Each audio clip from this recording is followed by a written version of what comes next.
Diabetic ఫుట్‌లో మళ్ళీ రకరకాలుంటాయి. Infection ఉందా? లేకపోతే గ్యాంగ్రీన్ ఉందా? లేకపోతే నెక్రోటైజింగ్ ఫేసైటిస్ ఉందా? ఏముంది అన్న దాన్ని బట్టి మన ట్రీట్మెంట్ ఉంటుంది. ఒకవేళ సింపుల్ సెల్యులైటిస్ లాగా ఉంది, ఇన్ఫెక్షన్ వచ్చింది, మందులతోనే ట్రీట్ చేయొచ్చు.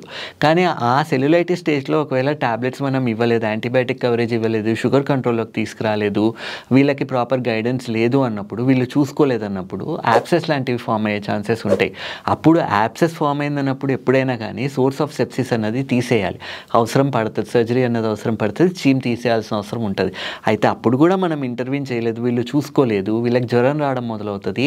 అండ్ ఆ యాబ్సెస్ అన్నది దాని ఎఫెక్ట్ అన్నది బ్లడ్ మీద అండ్ అవయవాలన్నింటి మీద చూపెట్టడం జరుగుతుంది.